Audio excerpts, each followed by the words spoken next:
Hey, welcome into the College Football Insiders. I am Brandon Marcello. I am super excited because we have 17 football games being played as we're recording this. And if you're live with us on YouTube, you're going to be watching some games probably in the corner of your eye as we're recording this as well. So enjoy. You've earned it. We have finally gotten to a point where we have multiple football games on. We have football games on all the way through Labor Day. I am Brandon Marcello, your host today, joined by Shahan Jayaraja and Richard Johnson.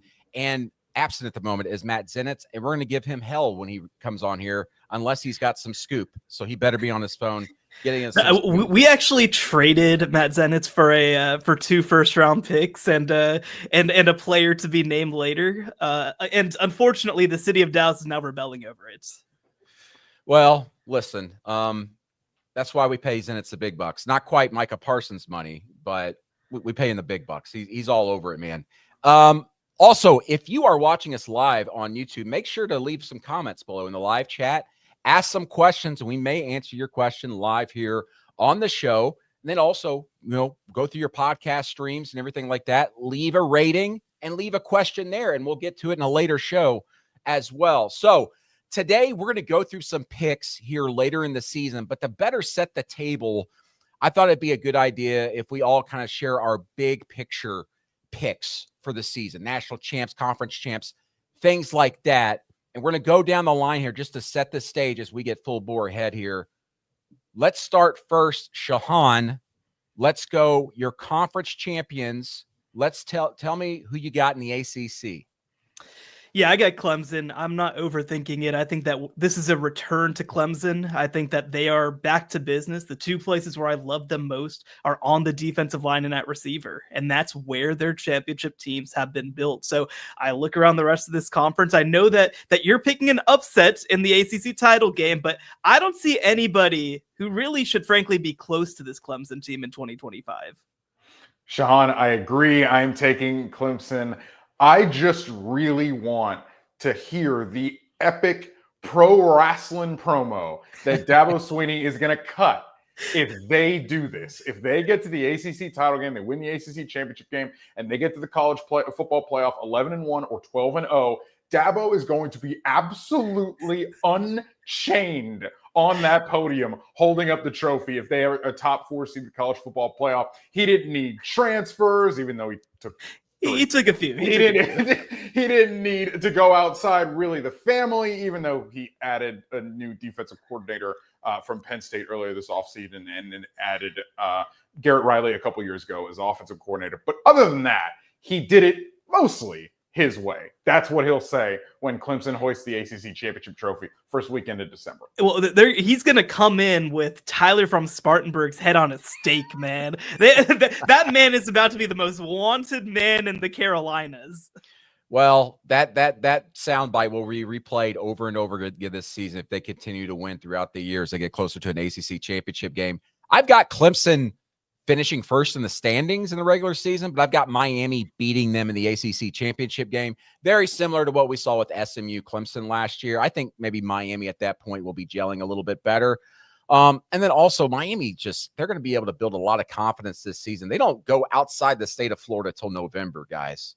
That's big. And, we'll see very quickly here this week when they host Notre Dame in this is just a great week 1. It's probably the best week 1 we've had professionally, I would say. Can't wait. All right, guys, Big 12. Yeah, this one is definitely an experience to try to project. And I want people to be clear, too, that when you pick a team to finish first in the Big 12, it might not actually matter because 4 teams were tied at 7-2 in the standings last year. So with all that said, I am buying in. I'm doing it. I'm going Texas Tech as my champion. I have them beating Baylor in the Big 12 title game in Arlington, which, by the way, these 2 teams don't play, and they used to play in Arlington, so it'd be very fitting to actually get to see this matchup once again there. But here's the math for me, is that they played 3 really tough games on the road at Arizona State, on the road at Kansas State, on the road at Utah. If you go 1-2 in those games, that's probably 9 or 10 wins. And I think that they're going to be able to do it. Their home schedule is very manageable. And I think that that's going to be enough. When I look at this team, it starts and ends in the trenches. They're going to be the best defensive line in the Big 12. They're going to be one of the best defensive line or offensive lines in the Big 12. And I think that's going to be enough to at least get them to Arlington where anything can happen. Is Richard going to eat the tortilla too?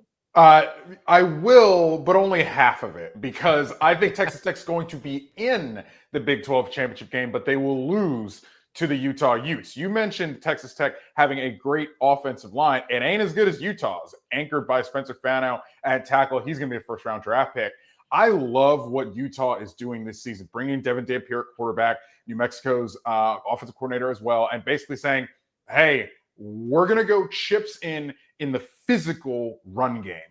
Cam Rising, he's not here. I promise you, Cam Rising, we will not be talking about Cam Rising in Utah. You sure he's not lurking in the shadows on crutches still somewhere in the tunnels of the stadium? Technically have 2 years of eligibility. Everybody say he does have some eligibility, but we will not be talking about Cam Rising this fall and the Insiders potentially starting quarterback. What they have with Devin Dampier and a running game that I think is going to be really, really good. They are going to run the piss out of the ball. They're going to play great defense under Morgan Scaley because that's what they always do.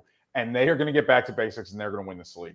Yeah, everything Richard just said. Utah's my pick because of what they're going to do. They're going to revamp that offense. They're using more RPO. They're going to speed things up a little bit. It's going to look different from the Utah offenses we've seen in the past, and that's because of Devin Dampier coming in along with his old OC there at New Mexico. They're going to be a team that's just trying to ground and pound people and then take the top off the defenses. I can't wait to see how explosive potentially this offense can be. But as we know, I mean, Kyle Whittingham teams, they all start in the trenches on both sides, and they were always probably every single year, especially those last 4 years of the Pac-12, the most dominant team in the trenches year over year over year. I think they get back to those ways here in the Big 12, and they win the Big 12 championship. All I'm going to ask, though, is do you like quarterbacks who have a 1-to-1 touchdown interception ratio? Because Devin Dampier was a 12 touchdown, 12 interception guy last year. But I agree. I think that with a better supporting cast around him, more structure around him, it's going to work. But it's going to be an incredibly if he gives me 10 rushing touchdowns, I'm much more comfortable with that. 22 touchdowns, 12 interceptions. Got it. All right, Big Ten, guys. I mean, it's top heavy once again. Penn State's going all in. Ohio State's the reigning champs. Who we got? Yeah, I think that this might be an even topper heavy year than it was last year. And so for me, I have Ohio State, Penn State in the Big Ten title game. I think that almost everybody, frankly, is going to be leaning that direction.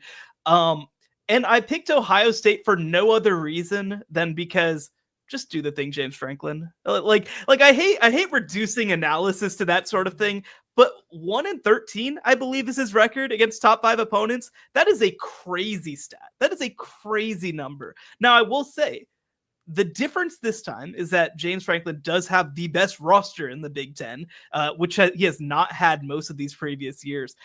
But I just can't quit Ohio State until James Franklin actually goes out and beats Ohio State. Matt Zenitz has joined us. The great man. Matt, I need trade terms, brother.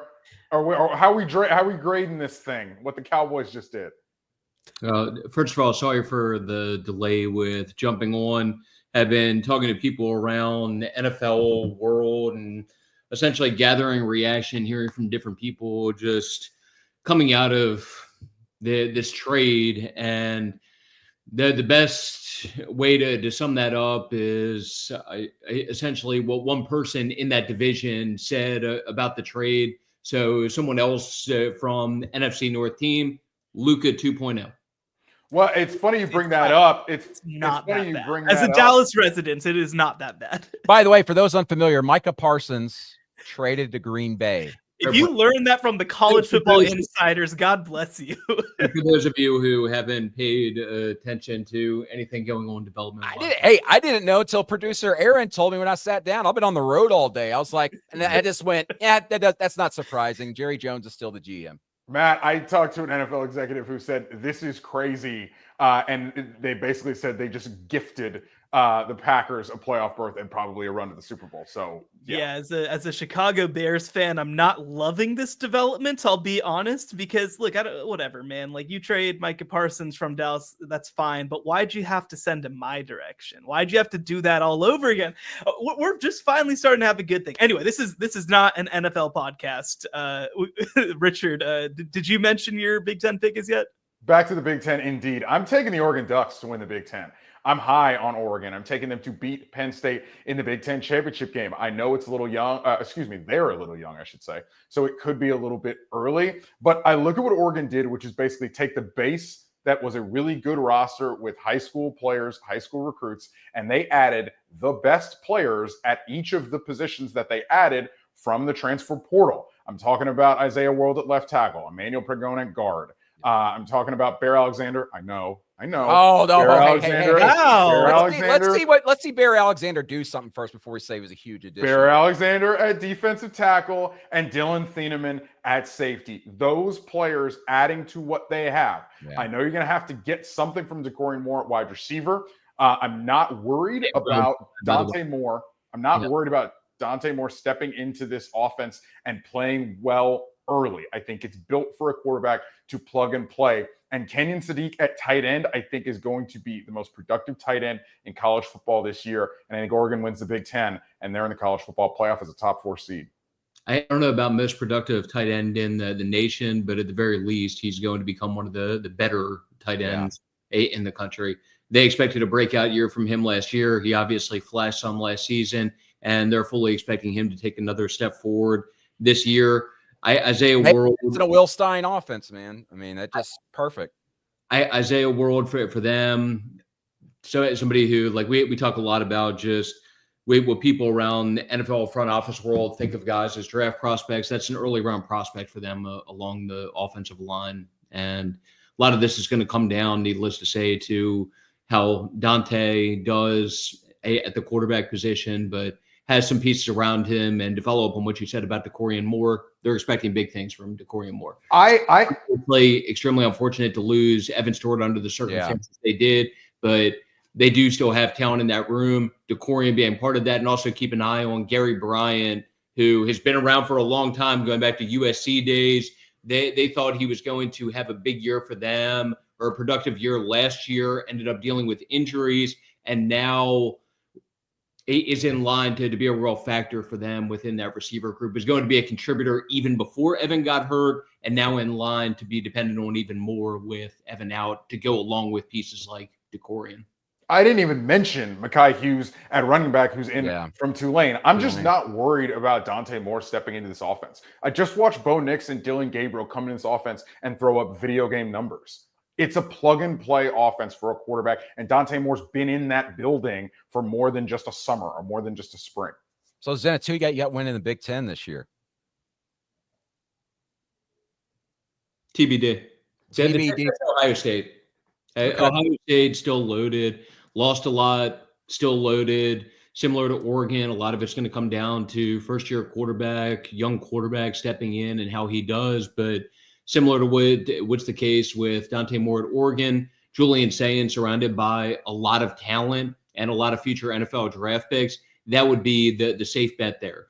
Penn State's obviously going to get talked about a lot as a contender out of that conference, and they should be right in the thick of things as far as Big Ten title, playoff spot, national championship hunt. But I'll say this, there are a lot of people around the NFL world that, like, we all see Drew Aller talked about his potential first-round pick and all of that.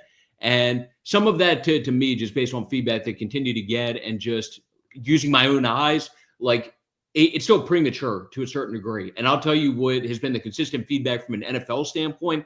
Drew has to be a lot more consistent and has to be better to, first of all, put himself in position to where he has a real chance to go in the first round. And also, secondly, transitioning back to the college part of it, for Penn State to accomplish what should be realistic for them to accomplish in terms of chasing a national championship. I hate to simplify this and like try to make a comparison, and we haven't even seen him get on the field, but that Drew Aller talk just like reminded me a lot of where we were a year ago with Carson Beck. and he had to deal with some like receivers that we didn't quite know what to expect. And they dropped a lot of balls. And of course they were a little bit different offensively, but yeah, we've seen Drew Allard, even with the short and intermediate stuff. I mean, he has struggled with that. He could throw a beautiful deep ball, but sometimes it's just like, what's he doing? Throwing stuff at people's knees out of the backfield, at the running back. So but I've got Penn State winning the Big Ten. I will say this, like if James Franklin doesn't win this year, I think I'm fully turning Darth Vader on his ass. I'm going to have to. I've been giving him the benefit of the doubt for the last like 5-6 years.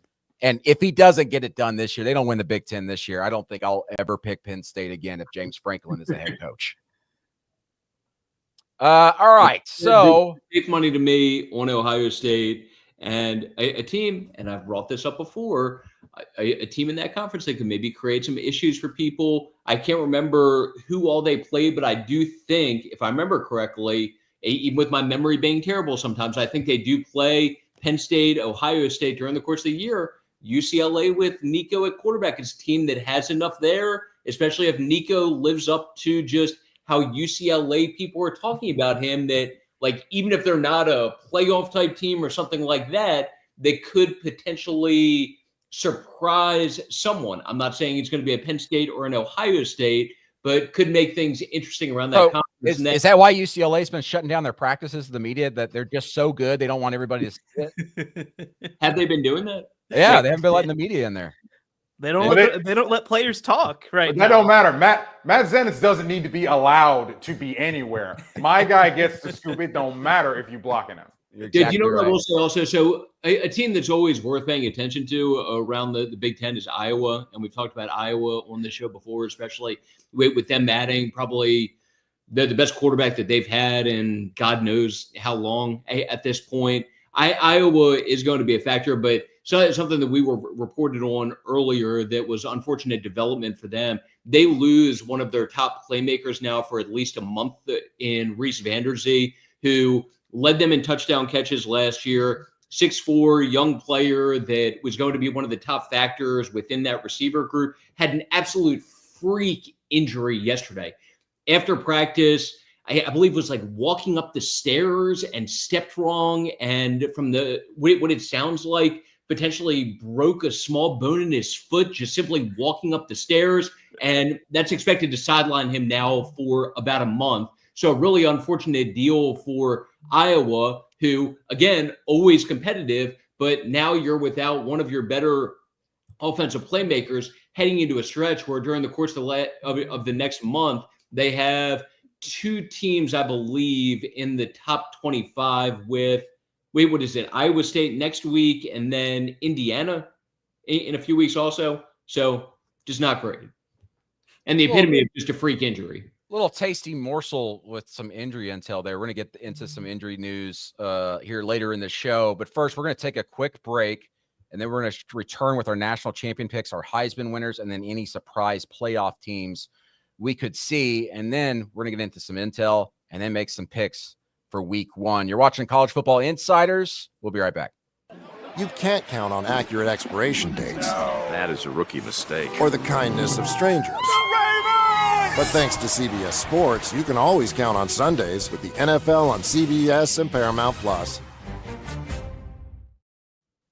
Welcome back to the College Football Insiders. We're going to continue with our big picture picks and ending with the SEC. Hasn't been in the national championship game in 2 years. Hasn't won the national championship in 2 years. They're changing the rules in the College Football Playoff Committee, doing everything they can to tweak the system. Brendan, maybe go in their favor. Brendan, real quick about the College Football Playoff rule change.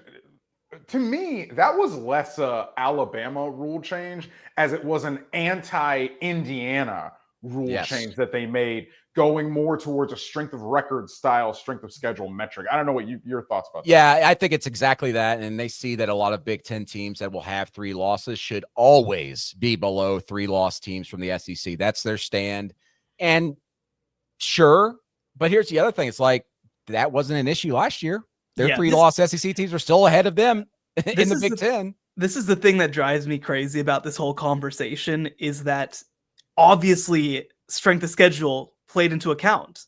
Alabama was being compared with an 11-1 Big Ten team and a team that was 11-1 in SMU in the regular season before losing a conference championship game. The conversation was really, should you be punished for playing a conference championship game? That was the real precedent that was put to the test. I'm glad that the committee said no, but like, this is a 2-game separation between these teams. You look at every single SEC team, and especially every single SEC team that had a good strength of schedule, and they ranked well ahead of comparable teams in the rankings. So like, it's always been a little ridiculous to me that this is a conversation at all, frankly, because I don't know what metric you're going to put up on the board that's going to fundamentally change what we think about Alabama versus Indiana and SMU, right? Like, it was very apparent what the argument was for Alabama and what the argument was against Alabama. So I think it's a little silly. I don't know that it's ultimately going to actually matter that much. I do like that apparently the SEC felt reassured enough that they did institute a 9-game conference schedule, but it's going to be a little interesting. But let's jump into our SEC picks. I'll start us off. I'm really high on LSU. I'm really, really high on LSU. I think that they might have figured some stuff out in the secondary, but in the regular season, I'm going to go with Texas. I think they have a more manageable pathway to the conference championship game than LSU does.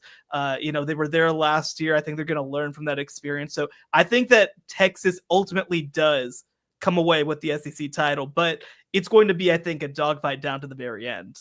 I am also taking Texas, Shahan. I'm buying Arch Manning. I have no qualms about it, have no worries about it. Think he's going to hit the ground running on Saturday afternoon against Ohio State. My only question with Texas is about the interior of their defensive line and that depth. 3 years in a row, they've done a little bit of a different tact to be great on the interior of the defensive line. First year, it was guys who were already there. Second year, it was portal. Now it's the third year of Sark's regime. It's portal again. So provided they can get that done, they're going to have one of the best defenses in college football. That's my only question mark about them on defense. I don't have question marks on offense, even though the Trevor Gooseby injury is concerning at tackle. That is concerning. But other than that, I think Horns roll Texas SEC champions. What do you think, Zenitz?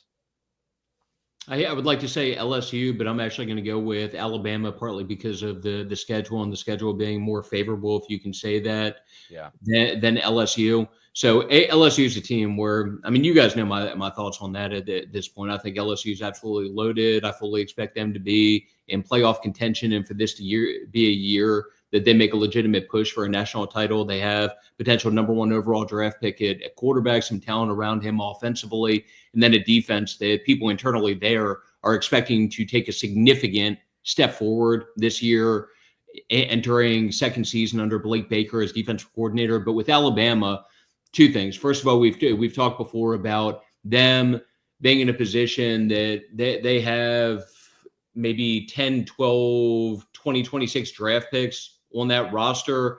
And to go along with that, Ty Simpson, even though there's a level of unknown there, considering this is his first year as a starter, people internally at Alabama, no offense to Jalen Milroe, feel like he is a better fit for Kalen DeBoer, now Ryan Grubb, and what they want to do offensively compared to what was the case skill set wise with Jalen Milroe. I'm going Texas. That's all I got to say. And you'll find out why later in the show. Okay. All right. Our Heisman winners. Shahan. I said heading into the offseason that if I picked Jeremiah Smith, that would be just me waving the white flag. And I'm waving the white flag. I'm going Jeremiah Smith. I think that there's a couple pieces, though, that are really going to work in his favor. One, I mean, after how he finished last year, he's going to be targeted a lot. And I expect him to be pushing towards, the neighborhood of 90 to 100 catches, of 1,800 yards, of 20 touchdowns. Like, I think that he could legitimately be in that conversation, especially on an Ohio State team that, one, I think will have to play more competitive games because they won't be as good as last year.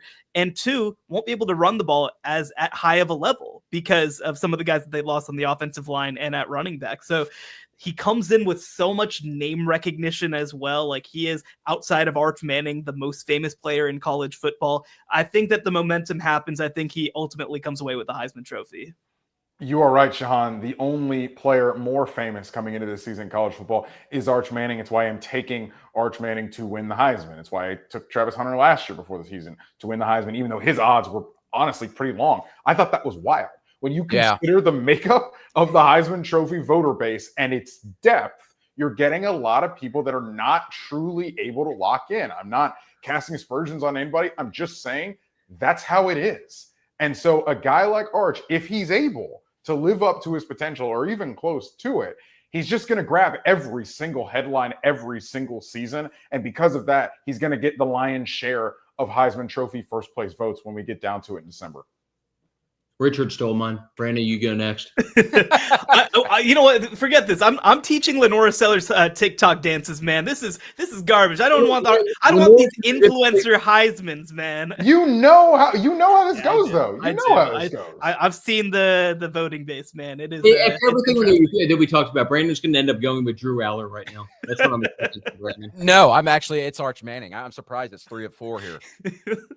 Well, no Kate Klubnik conversation. No Garrett Nussmeier. No. I was about to switch to one of those two, just because those are the top 2 2026 draft prospects at quarterback, arguably 2 potential top 5, top 10 guys in next year's draft that are part of teams that should be right in the playoff race and national championship contention. Quarterbacks that fall in those kinds of categories have a way of being right in the mix for the Heisman also. So despite Richard stealing my thunder with the Arch thing, actually, I don't even know if I can call it thunder because it's far from I think it's ground. Wow, the favorite guys, way to go out on a limb there. Yeah. No, but I will say, we'll continue to get to it. I'm very high on LSU. My concern with Garrett Nussmeier is I think he's going to be compared statistically to the other 2 LSU quarterbacks who just won the award, who put up like the craziest seasons in college football history. 6,000 yards, 60 touchdowns for Joe Burrow. It was like, 4,500 yards and 1,000 rushing for Jaden Daniels. Like, I think Garrett Nussmeier could be the best quarterback in the country and throw for 3,700 yards and 28 touchdowns, right? So that's my big question mark, is if he reaches the statistical anomaly status to win the Heisman, not necessarily whether he's the best quarterback in the country. I've got a different one. So my actual pick now, just to make it different from what it's been. I'm going Jeremiah Love from Notre Dame. Okay. So Notre Dame's another team that, again, should be in contention. They have a first-year starter at quarterback with CJ Carr. Jeremiah Love, arguably the best running back in the country, already ran for 1,100-plus yards last year. Yes. And especially with a young quarterback now going to be dependent on even more realistic for him to be right in Heisman contention. So that would be my take, just to make it a little bit different. I'm with you. I'm a big Jeremiah Love fan, but I don't see it. I'm just disappointed that after everything that we talked about, that you didn't come back with Drew Aller. Whatever. You, Brandon. Zenitz is always like, I got to be different. Look at me. Okay. All right. We're going to get to rapid fire picks for week 1 games, the 10 biggest ones I identified later in the show. But before we get into that, let's get into some actual intel we're hearing around the country, both injuries, personnel, going into these big week 1 matchups. Matt, you were talking earlier about the big news kind of out of Iowa there. How does losing him affect things for that offense? Well, it's unfortunate for a team that obviously has had issues with its passing game before to now lose one of top weapons. I will say that they brought in a transfer in Sam Phillips that they like, that they have another receiver coming back from last year who was their leading returning receiver. So a positive thing if you're looking for silver lining, that you do at least have production coming back from last year. And they have a deep running back room that they feel solid about. But again, when you're a team that's had issues from a passing production standpoint, passing game standpoint before, need all the help that you can get, and unfortunate to lose somebody who was once again going to be one of leading figures for them. And we will be once he gets back, but obviously now have to be without him for, again, what's expected to be like a month period. The fact that they have the quarterback, that is the biggest part. No offense to Cade McNamara, other guys that have come through there, the Spencer Petruses of the world. We can go down the list of former Iowa. We don't need to. The most important thing, they have Mark Gronowski, and that will help. And their punter. They have their punter. No, well, and it's especially when you look at the way that the schedule lines up, that month timeline is really unfortunate because at Iowa State on September 6th, UMass, then at Rutgers versus Indiana. Those are all very losable games heading into the bye. So, like, You think they're going to lose to Rutgers? not necessarily, but I don't think that that's like an easy game either to be without one of your top targets. So, like, again, I think that there are potentially 2 losses in that stretch with the way Indiana looks to be lining up. And I think Iowa State looks like a really good team. And if you go 1-2 in those games, like, I think that takes away what could have been a pretty special season for them. Well, all right. So Texas, I mean, on both sides of the ball here, a lot of new pieces, but a big piece that we're keeping an eye on is at left tackle for Texas. Trevor Gooseby has a cast on his hand. It appears that he may end up playing, but obviously that would affect him. Is anybody hear anything new about Trevor Gooseby there? Big piece at left tackle. Sounds like the expectation is that he's going to be available and should be able to go. The bigger one that's in question for them is Emmett Mosley, the receiver that they got from Stanford. He's probably questionable at best for that game, but it would be a surprise if they're down Trevor for that game. I think that would be a surprise from their standpoint if he's not available, even though he is dealing with the hand injury. Yeah, and I've been hearing really good stuff about Parker Livingston at that receiver position. He's somebody who is a redshirt freshman for them, was a big get for them in the class of 2024. He's big, he's long, he runs fast. Like they feel like he's somebody who was always going to grow into that position. Maybe he's going to be thrown on the field a little earlier than expected with losing Emmett Mosley for this game. But from a talent perspective, they feel like he's going to be able to slide right in. You know what I'll say? Parker actually came up on my end earlier this summer. So one of the projects for me during the summer was gathering feedback on lesser known, unheralded players that are set to break out this year in the opinions of people from those respective programs. And Parker was one of the names that came up from people at Texas, even before there was any issue from injury standpoint with Emmett Mosley.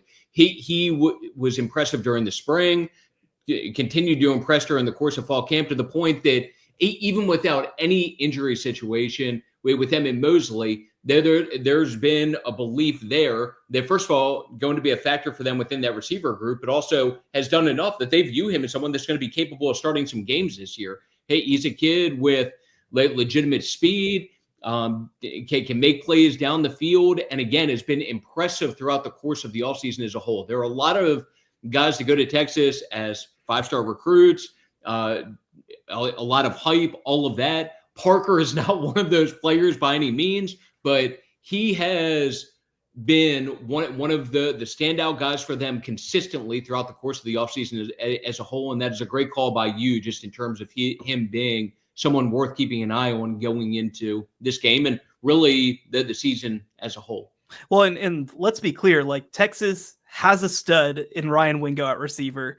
The rest of that room is kind of up for competition right now. Like, there aren't necessarily any other established names. You expect DeAndre Moore, as an older player, will be certainly a part of that rotation, but the opportunity is there for a guy like Livingston to get into the lineup, for one of these young guys, Jamie French, Khalil Lockett, to potentially force their way in. So the one question that you have about especially the Ohio State game specifically is, does it take them a minute to figure out who belongs on the field for them? Now, I think the answer is, like, any of them are playable. I think that's what you have to feel good about, but I would not be surprised if in the first month of the season, they're tinkering with their lineups just a little bit. Yeah. Let me follow up with this real quick. So I was pulling this up on Parker Livingstone just to give a couple of the quotes that got on him while working on that project. So first of all, I didn't even remember. He was a 3-star recruit. 3-star, yep. Yeah, so like completely under the radar as a recruit compared to most guys that go to Texas. Didn't record any stats last season, but he's a 6'4" kid, has good size, and again, has great speed to go along with that. And the quotes that got at that point, I guess it was during the beginning part of fall camp, first of all, had, quote unquote, a hell of a spring. And then with a couple of guys being down and really getting an opportunity to step up and make plays this spring, completely excelled beyond expectations with what he put together through the spring for sure, and then had from someone else in the building there, has the ability to catch the deep ball and has been impressive. A guy with his length moving the way he does is pretty good. Okay, let's move on here. I'm an Arkansas guy, so I'm sick of talking about Texas, even though I'm super high on them. And anyway, but listen, we got a big appetizer Friday night with Auburn at Baylor. Would have otherwise maybe be a top 5 game in week 1, but week 1's just absolutely loaded. Jahan's going to be there. Richard, we're hearing some news there about maybe a potential injury there at a big spot with one of their most talented receivers. Yeah, Auburn wide receiver Eric Singleton. Matt Zenitz talked about freak injuries earlier in the show. It's kind of a freak injury for Eric Singleton as well. He tripped in practice on Tuesday, and now he's battling a knee injury. It does sound like he is going to try to go in this game. Hugh Freeze actually said he will try to play, but I'm not expecting him to be 100% in this game. He was one of the most sought-after players in the transfer portal. I mean, you can ask any personnel person in America, who would they want to have had out of the transfer portal? Eric Singleton right at the top of the list. Auburn got him in. Now, I do think Auburn is deep at slot, deep enough to sustain this. Malcolm Simmons, Bryce Kane can fill in Eric Singleton's stead, but just pay attention to that tomorrow night. To what extent Eric Singleton is 100% if he does try to give it a go tomorrow. And you talk about matchups in this game, receiver versus defensive back, I think will be the definitive one if Auburn comes away with this. Baylor's down one of their star players, Carl Williams, on the back end. He's expected to likely miss this week 1 matchup, and he's a potential starter for them. So the secondary was Baylor's biggest issue coming into the offseason.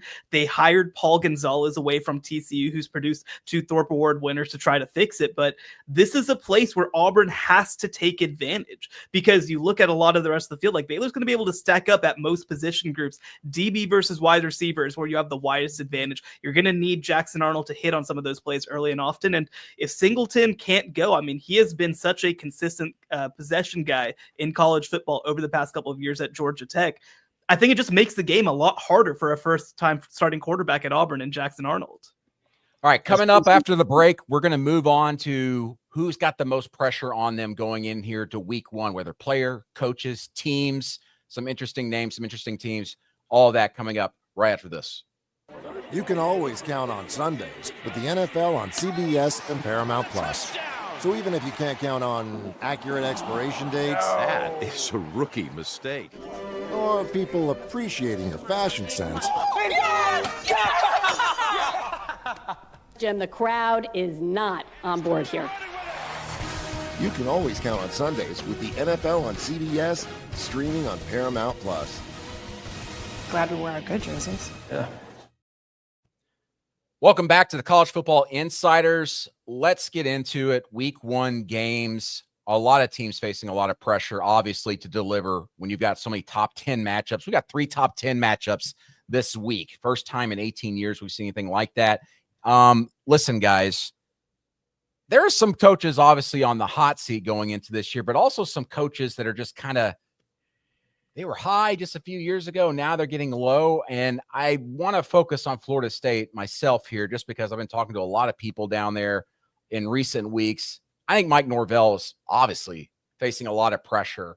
And I know, listen, they're double-digit underdogs to Alabama, but I don't believe they can afford to lose by more than 21 points to Alabama and to look to absolutely flat out there, especially with an offensive coordinator in Gus Malzahn, who previously the head coach at UCF, comes in, has that familiarity with Mike Norvell. They've coached together before, but Gus Malzahn's offense has become somewhat antiquated in some ways. It's been easier to defend over these last several years. And if they struggle offensively right out of the gate, oh my goodness, you're going to hear some boo birds from those Seminoles fans there in Tallahassee. Brand new. The stadium's finally going to be filled back up after being at 50% capacity last year. They're anxious to see something good on the field after being so terrible last season. I think there's a lot of pressure, even though they're the underdog by double digits against Alabama. They simply cannot just go out there and go, well, we expected to lose. But I will say this. people in that building are like extremely confident. Like, I was surprised hearing from some of them this week about how they feel going into this game and how well prepared they are. Listen, maybe that's some false bravado. We've all got that. You don't know what to expect week one. Everything's new, everything's fresh. But I think Florida State's absolutely got to show up and show some heart out there against the Crimson Tide in Tallahassee. Yeah, I'll take us back over to that Baylor-Auburn game. I think that this is a massive game for Hugh Freeze. You look at the schedule in front, right? I mean, they have a really tough road ahead, and this is the first time since 1950 that they've had 4 straight losing seasons. You open the year going on the road. They've struggled, by the way, in these non-conference matchups, losing against New Mexico State 2 years ago, losing to Cal last year, and almost losing to Cal the year before that as well on the road. Well, Baylor is by far the best team that they've played in the non-conference slate during that run. Now, this is also potentially the best Auburn team of this run, but I think that Hugh Freeze has done a really poor job of preparing them for these opportunities on national television in front of big crowds. And I'll tell you, I mean, again, it's not a secret I'm a Baylor grad, right?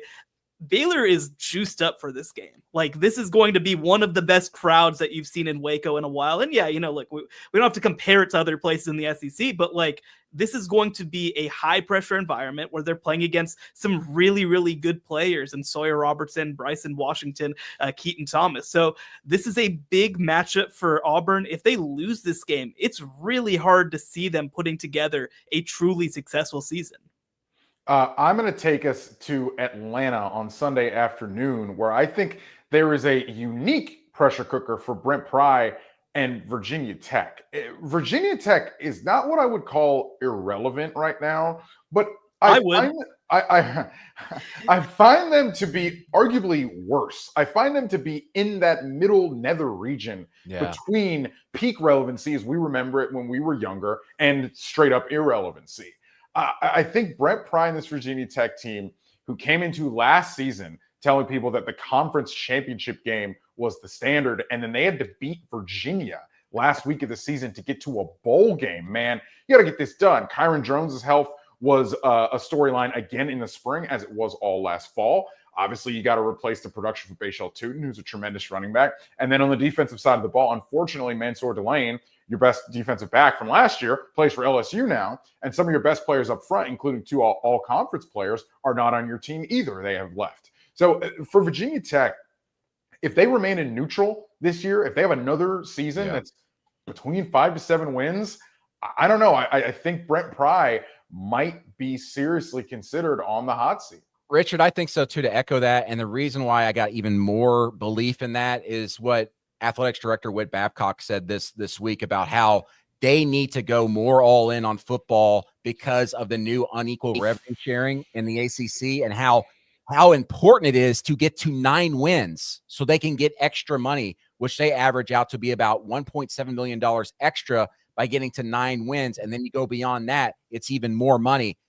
If he's saying that type of stuff publicly and preaching that it is important we get to 9 wins to do stuff like that, most definitely Brent Pry has got a lot of pressure on him, and I'm absolutely on board with you, Richard. This is not just a critical year. This is the year for Brent Pry.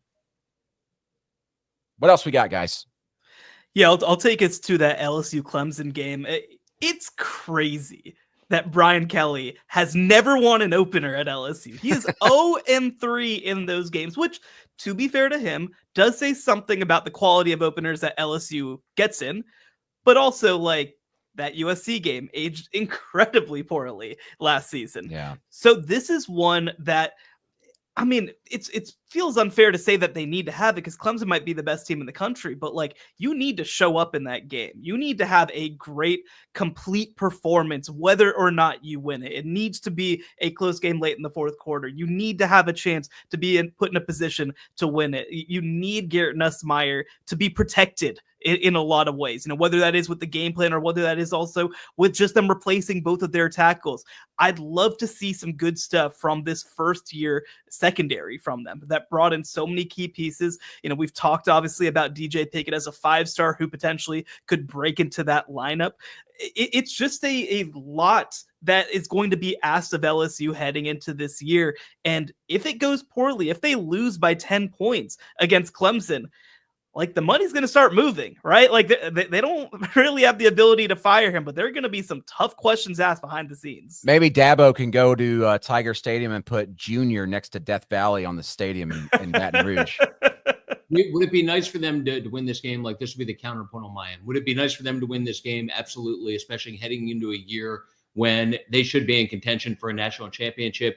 Do they need to win the game? No. I think they're underdog going into this by, 3 points, 4 points? Like 2.5, 3 points. Yeah, they're facing a team that's going to be right in the mix to go along with that. So, again, would it be a great start to the year for them to win the first game, especially heading into a year with these types of expectations? Absolutely. But in this day and age, by no means does this knock them out of contention or take away from what they're capable of accomplishing, especially considering just the caliber of opponent that they're going against. I'll throw out one kind of like under the radar storyline or something to keep an eye on going into this game. Also, they have a young tackle at LSU that they're really high on. I think he's going to be a really good player for moving forward. And Weston Davis is going to be starting at right tackle for them.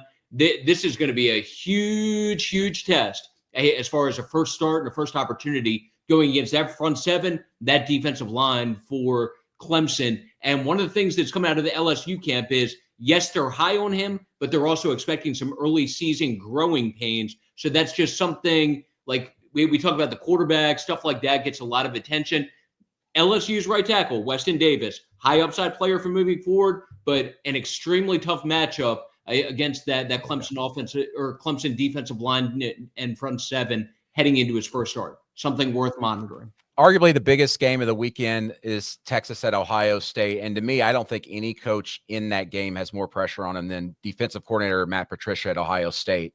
The ghost of NFL past. We haven't seen him in a very long time coordinating any defenses, and we've never seen him coordinating a defense in college football. And I wonder where he takes over an Ohio State defense that loses so much up front, but has some very talented guys on the back end led by Caleb Downs.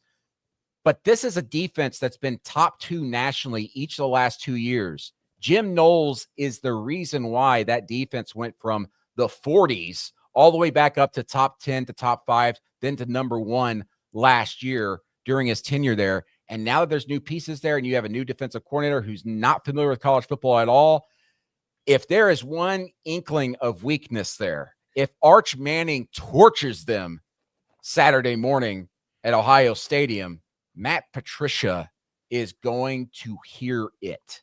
He is going to hear it a lot. And I don't think we're talking enough about that if that ends up happening, because I don't know what to expect from Matt Patricia. I really don't, because we haven't seen him coach in college football, and we haven't seen him coordinate a defense in a very long time. Do you know what I expect from Matt Patricia? I expect him to have a lot of success this year. Do you know why?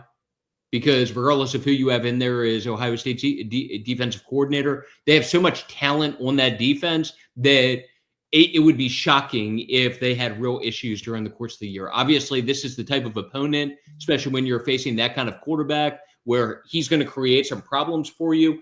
But that defense has way too much talent this season. But you're judged on games like this where you're even talent. That's the thing. That's where you start to worry, right? Is if you get into the Texas game, the Penn State game, into the college football playoff, when you've got teams that can match your talent. That's, I think, what more of this conversation is about. This isn't about whether they can handle Wisconsin, right? This is a conversation about when they're going against some of the better play callers who understand college football better. Does that pop up? Because Jim Knowles was somebody who rose in those occasions. Anything else, guys? Another under the radar from me, Mark Stoops. Yeah. We know what happened with Mark Stoops at Kentucky a couple years ago, trying to leave for Texas A&M. Wasn't a great year last year. if it's not a good year this year, I think there's going to be some serious questions about Mark Stoops. I understand that contract is something of an albatross in the way that it's written, in the way that it, had some automatic extensions a few years ago. They've got a Toledo team that has designs on beating them in week 1. That's a single-digit spread. Toledo beat the dregs of the SEC last year in Mississippi State. They very well could do it again on Saturday. Zach Calzada, starting quarterback for Kentucky, a name you may remember. He transferred twice to Auburn, then to UIW Incarnate Word, and is now back up with Kentucky. So if Zach Calzada can get Kentucky's offense back to being just capable, okay. But if not, and their offensive line, that offensive line foundation has eroded in the last few years. If not, I think there's going to be some serious questions about Mark Stoops when we get to the end of the season. Kentucky, if you're listening to this, please just win this one, because I have a Zach Calzada feature coming next week, and I would like for it to be relevant at all. All right, guys. So let's check the pulse here. Let's see if any hearts are racing about some of the bigger picture, big storylines we're really keeping an eye on going into week 1, going into the season.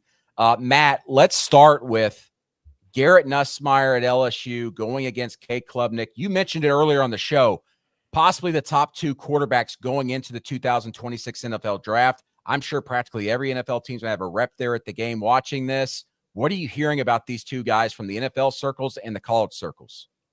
Exactly that. But I'll actually shift to something else, because we've kind of covered that already, just that the consistent feedback from scouts and personnel staffers at the NFL level view these consistently, just in conversations I've had, as the top 2 quarterbacks for next year's draft. The interesting one heading into this weekend to me is Lenora Sellers, who, while Nussmeier and Klubnik have come up as 1-2, 1A, 1B, whatever, depending on who you've talked to, somebody who's consistently come up as the wild card, quote unquote, wild card number 3 option is Lenora Sellers. He has definitely put himself on the radar as a potential first round pick for next year, maybe even an early first round pick for next year. So we'll see what he does now heading into this game against Virginia Tech.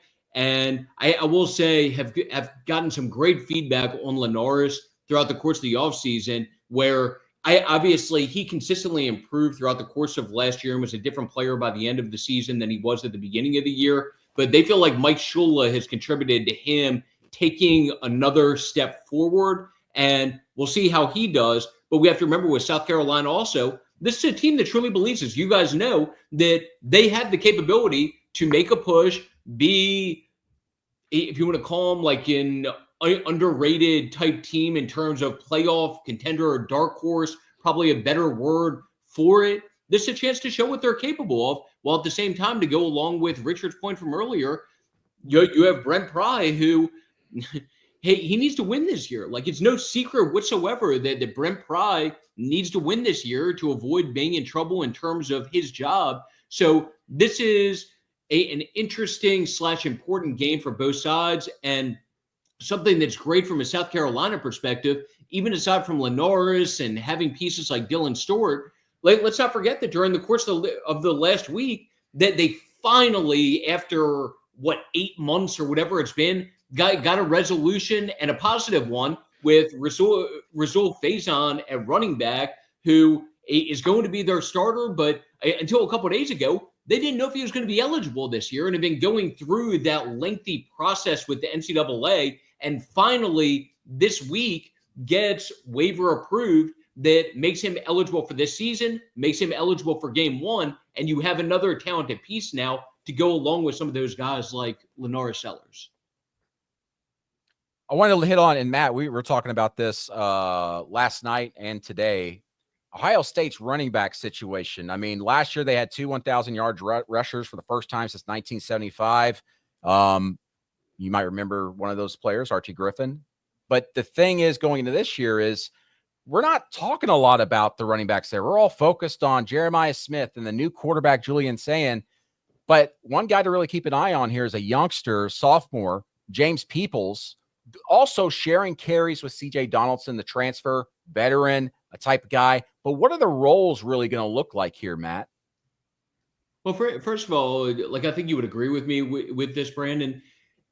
Has there ever been a starting running back or a combination of lead running backs at Ohio State that have just been less hyped going into the year? Like I can't remember that the last time that a lead running back or combination of lead running backs, if you want to include CJ Donaldson, just have flown more under the radar or been less hyped going into the season. But this is also, like you and I talked about as recently as last night, Brandon, that this is going to be a group effort where you have that 1A, 1B of James Peoples, CJ Donaldson, the transfer from West Virginia, who was productive there the last couple of years, and then an interesting young option for them that they are extremely high on, that we've talked about on this show before, in the new Bo Jackson, who they feel like is too good to keep off the field this year. And they are fully expecting to be a factor within that running back group to go along with James Peoples, who will be first and second down back for them, to go along with CJ Donaldson, who will be third down red zone guy and probably get some opportunities on first and second down to go along with that. But they are extremely, extremely high on Bo Jackson. Yeah, I have a story about CBSSports.com Friday on James Peoples. Interesting background growing up. Some funny stories from his parents. I can't wait to share with everybody. Richard, I want to talk about Fran Brown at Syracuse. Just jumped on the scene last year. Had such a successful first year there at Syracuse. Goes into this year. You visited with him earlier this summer. What does year 2 look like for Fran Brown, and what did you learn about him? Well, I think Syracuse takes a little bit of a step back this season just because that schedule is brutal. And a lot of their toughest games are on the road away from the JMA Wireless Dome. So it is going to be a little bit difficult for them this season, I think. Obviously, bringing Steve Angeli after spring practice to be your starting quarterback when a lot of people thought it was going to be Ricky Collins, the transfer from LSU. So we'll see if they can get anywhere approximate to what they were last year in the passing game. That's going to be tougher, obviously, without Trevor Pena, who left to go to Penn State, the wide receiver.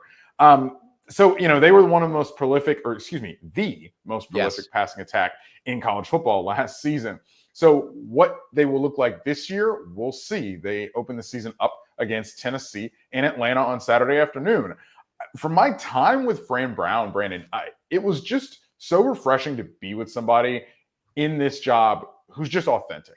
I mean, he is just his authentic self in this job. I mean, we started talking about 50 Cent and how the album Get Rich or Die Trying gave him the motivation to only spend 1 year at Hudson Valley Junior College and get out in a year and move on to Western Carolina. When he switched position, he was a quarterback in high school, not really much for the grades in high school, but it was a quarterback in high school, had a bit of a tough upbringing, but a really family-focused guy, was raised without a father figure, but leaned on 3 uncles and some of his high school coaches to really bring him up. Eventually went to JUCO, got out of JUCO, went to Western Carolina, and played defensive back. He was a quarterback in high school. And he's just a really unique person. I mean, he talks about being really frugal. He doesn't like to take vacation. He still drives a 2017 Cadillac. He lives less than 5 minutes away from the Syracuse facility, so he can get over there as much as he can. He told reporters earlier this week that he pays for his son's Fran Jr. scholarship to free up a scholarship to be on his team. That's kind of his frugal nature. He said cheap and then corrected himself. He's a frugal guy. I asked him, why not drive a Maybach, right? You're driving a 2017 Cadillac. Why not drive a really, really nice car? He said, what example would that be to the youngins? If I don't have $10 million in the bank that I know is sitting there chilling and growing, I'm not going to drive a Maybach.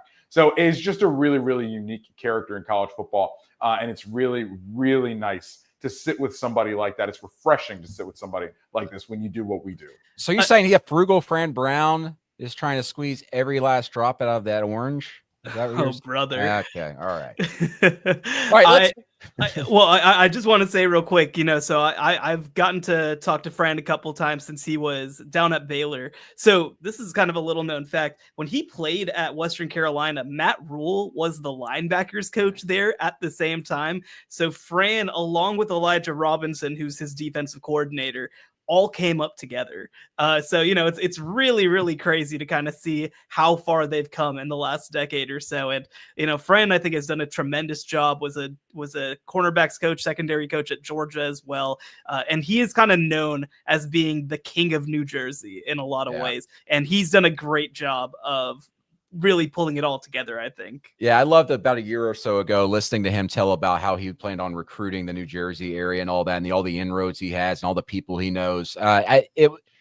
At first blush, the moment they hired him and you did your research on him, you went, that was a great hire. It just absolutely fits what Syracuse needs. It was one that you're like, man, that would be awesome if they did that, but they'd never do that, right? And so when once they did it, it was great. You're allowed to take risks as an athletic department with your football coach. There are so many different types of football coach that can work and that cannot work, by the way. We've all seen the Saban assistant not work. We've all seen the NFL head coach coming home not work. We've all seen the coordinator whose offense, threw for 5,000 yards not work. If you're going to fire a coach probably on average in 3.5 years, at least do something interesting, man. Do something unique and entertaining, because at the end of the day, these guys are hired to get fired. That's the job. Yep.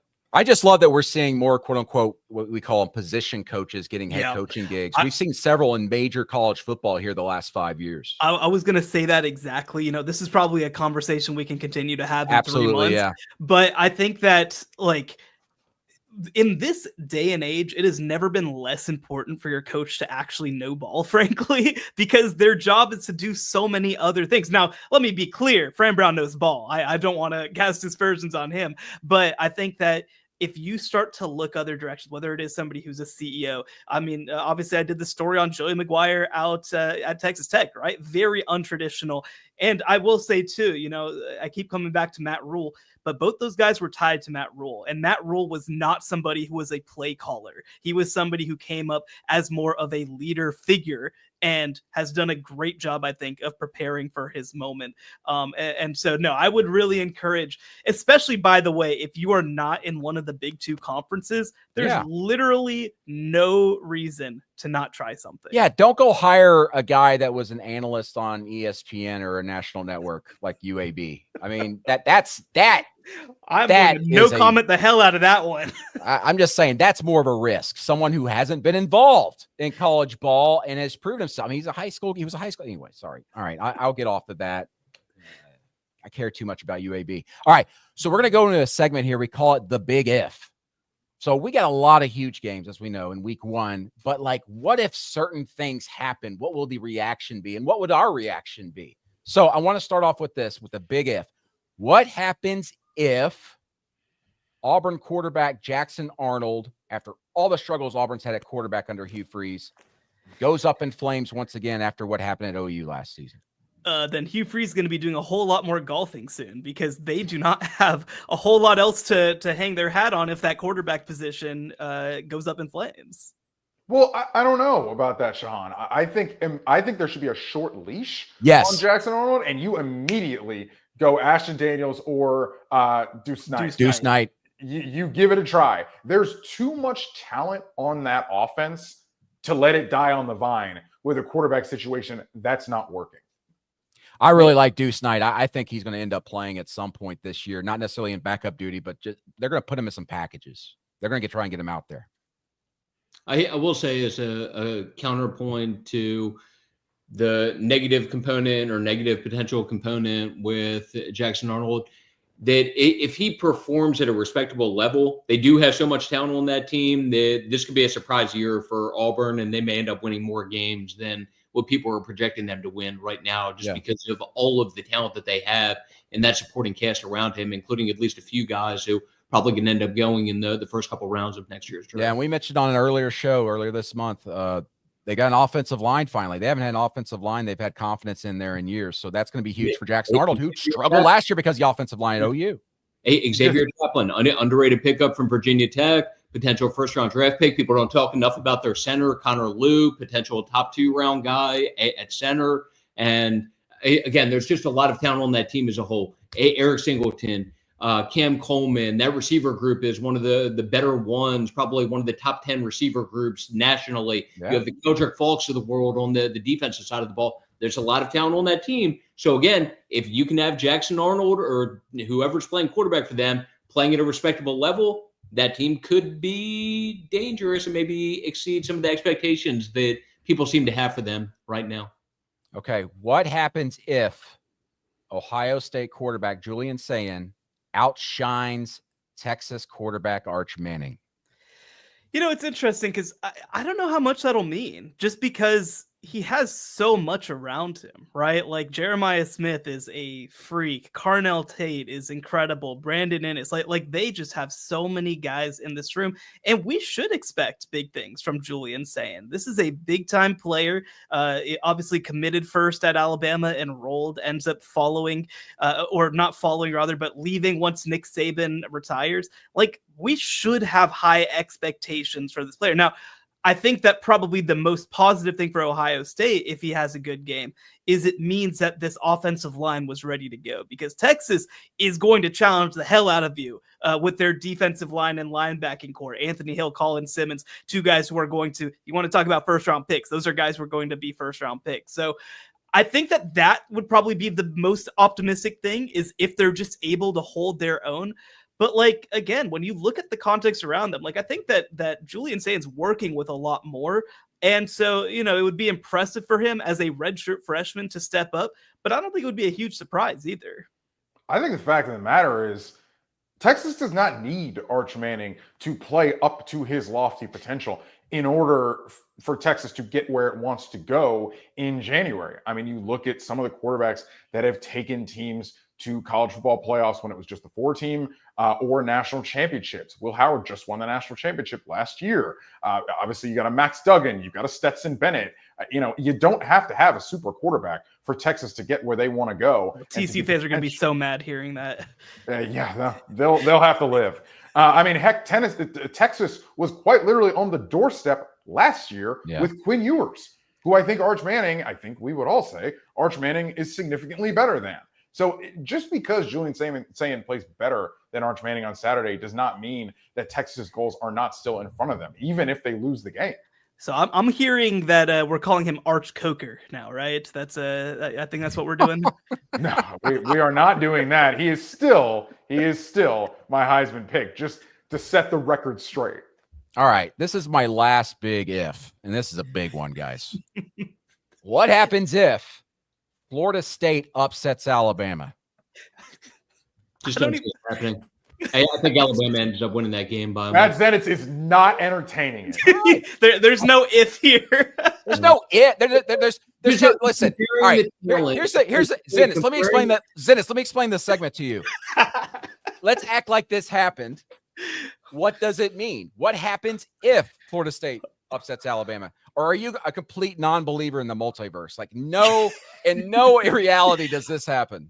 What happens if I decide to go out and race Ryan Williams and beat Ryan Williams in a race? What happens if that happens? It's not going to.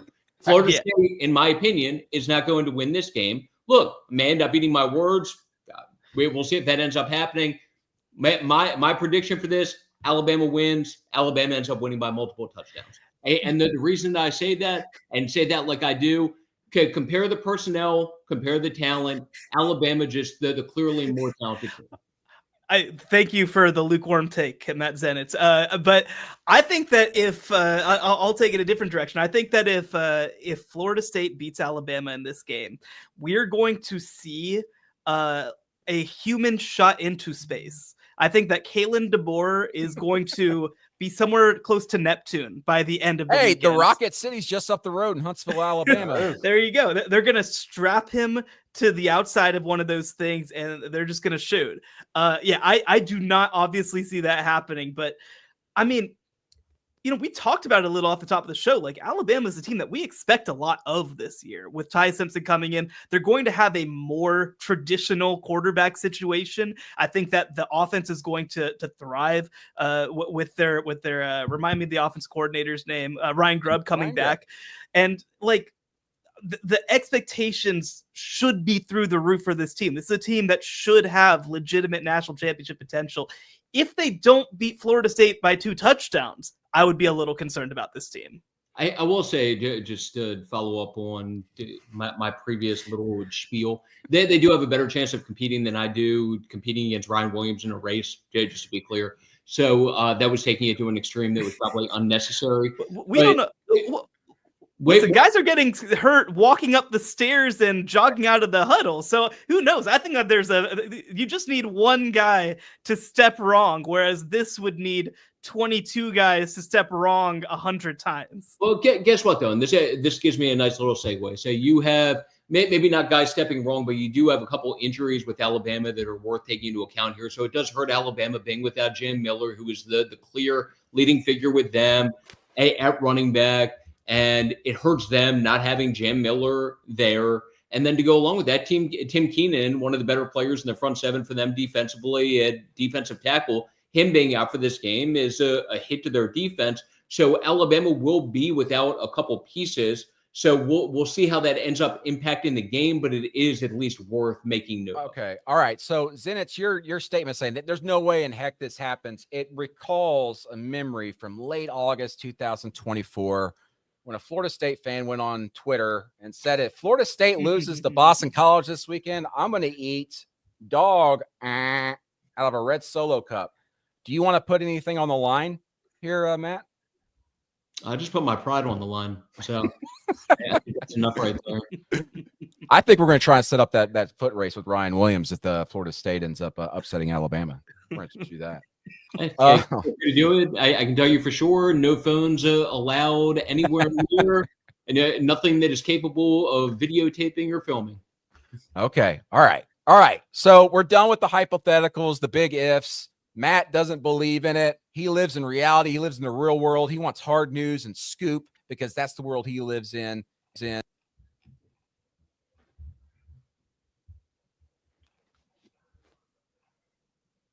Brandon got overwhelmed and muted himself. He did. That's impressive. All right. Maybe that. All right. I'm mobile today. I'm in Ohio, so my mic wasn't working. All right. So we're going to go rapid fire here, guys. We've talked about a lot of these games already and make our picks for 10 of the best games on the schedule this week. And we're going to go down the line here. Shahan, Richard, then Matt.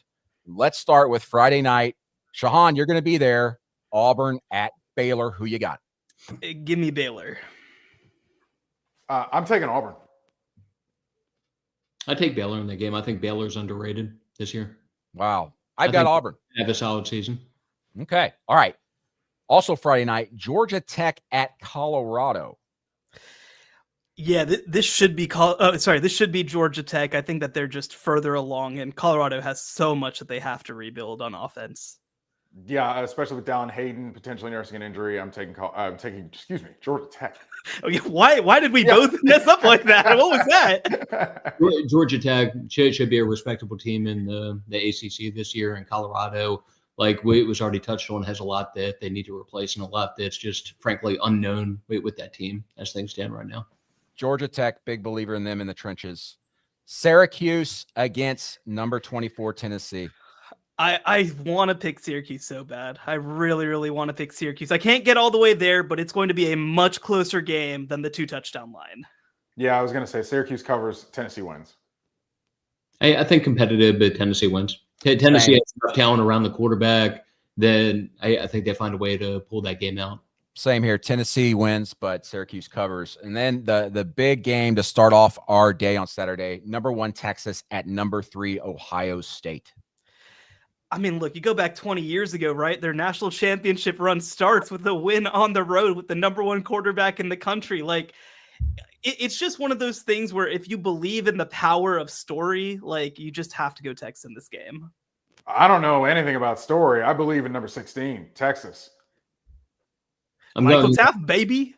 I'm going Ohio State in that game. So we'll see what Julian Sand does. A lot of pressure for him. Sure, he's going to be stressed going into that matchup. But guess what?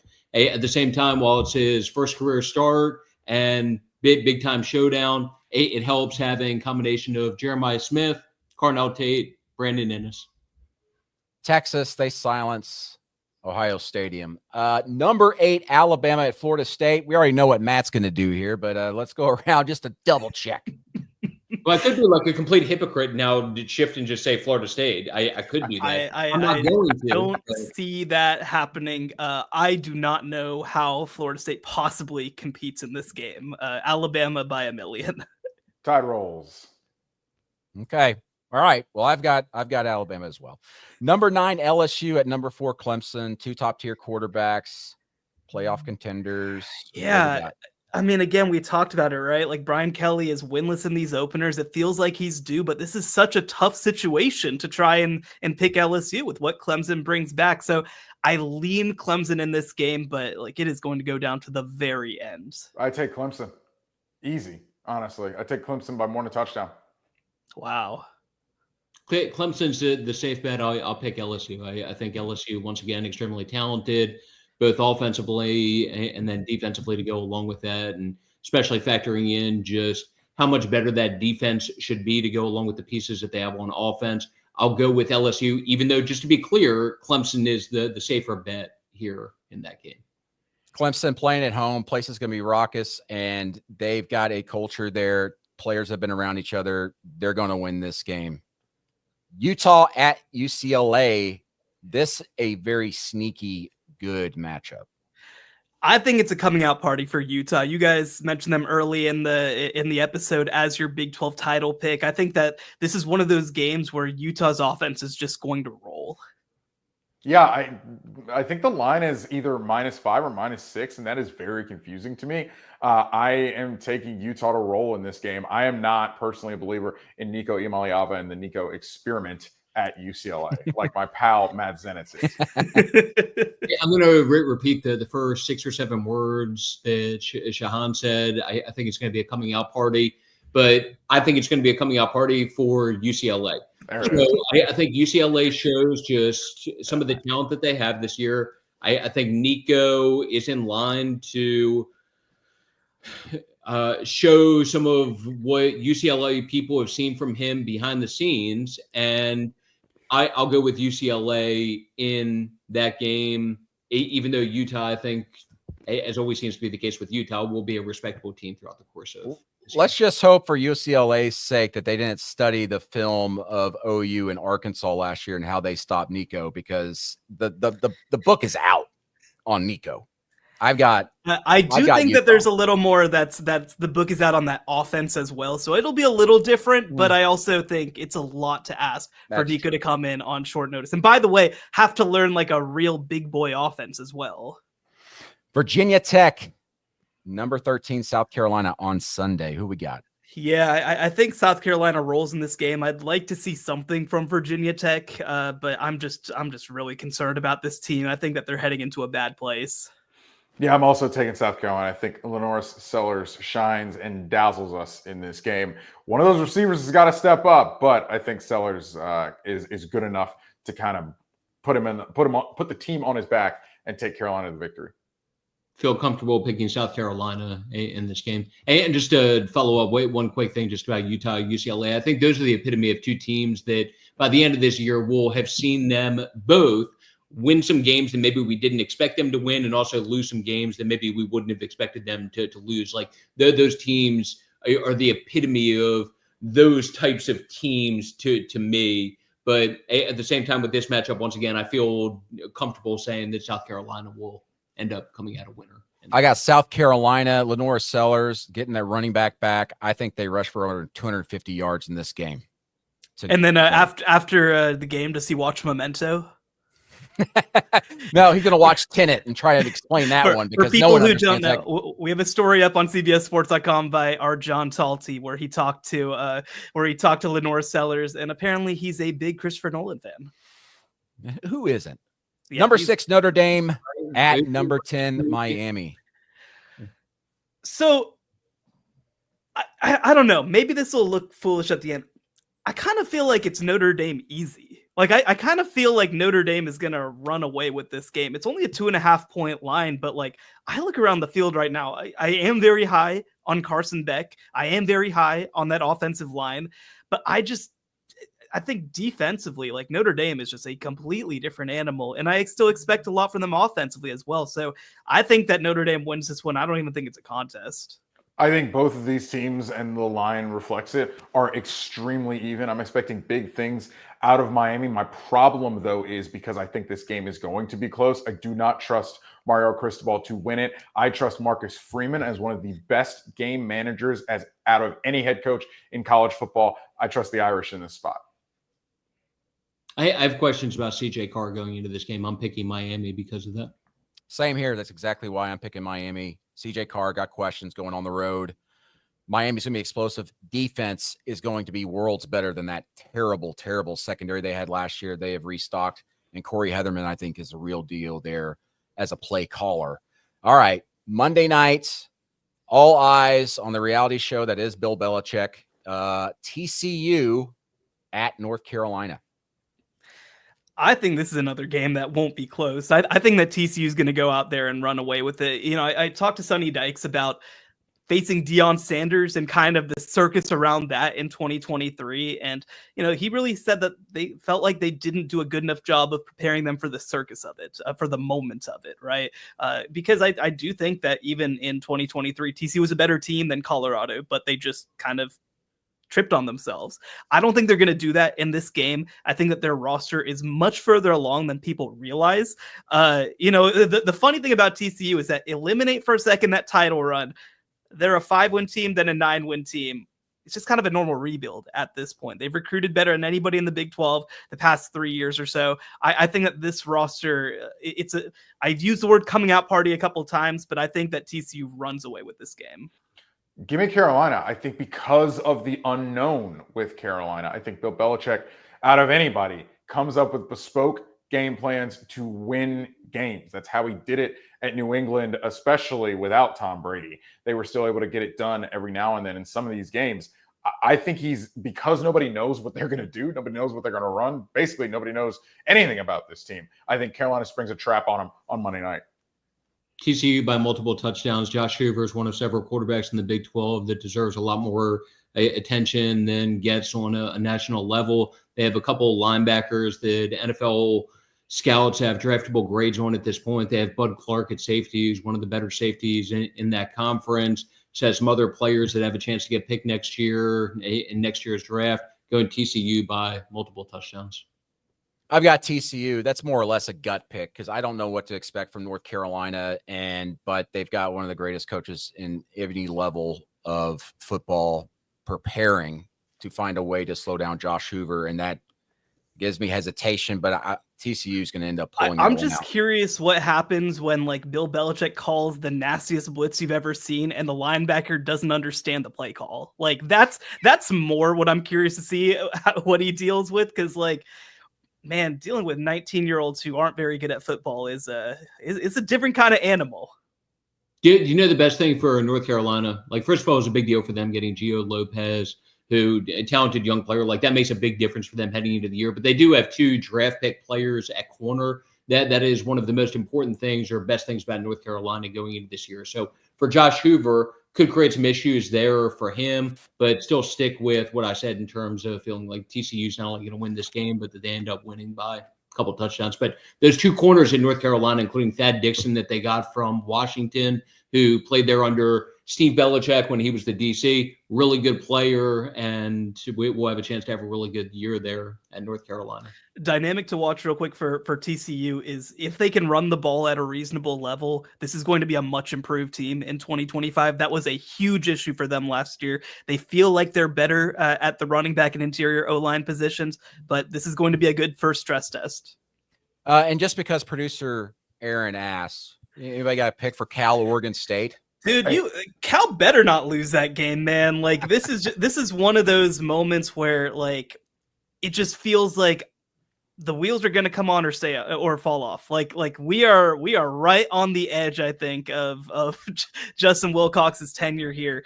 I don't think Oregon State is good enough to pull the upset necessarily, but you know, it's a true freshman quarterback going into a pretty tough environment in Corvallis. There's going to be a lot of motivation, I'm sure, for the Oregon State faithful in that game. So it's going to be a tough, ugly game. I think Cal comes away with it, but I mean, I would not be surprised if we see some hijinks on the offensive side of the ball. I think producer Aaron is going to be pretty happy on. I think it's Saturday night. That game is. Give me Cal. Give me Cal. I say Oregon State. Don't forget that Oregon State has Malik Murphy at quarterback, experienced guy at quarterback position. I think that is going to be a difference maker in that game. Yeah, give me Oregon State as well. Okay, guys. Congrats, producer Aaron. You tossed it to us, and we didn't give you very much back. All right, guys. We finally have football here. And I thank everybody for joining us here for our first game week episode, really, of College Football Insiders. Make sure to like, subscribe to this video on YouTube. Follow and subscribe to us on all your podcast platforms. Rate us, leave a 5-star review, leave a comment, and then also put a question in your rating, and we might answer it here in a future episode. I'm Brent and Marcello. That's Shahan J. Jarrah. Oh, excuse me. Goodness gracious. Richard Johnson and Matt Zenitz. It's been a long day of traveling. I'm ready to go to bed so I can be ready to go this weekend for all these games. We will see you down the road.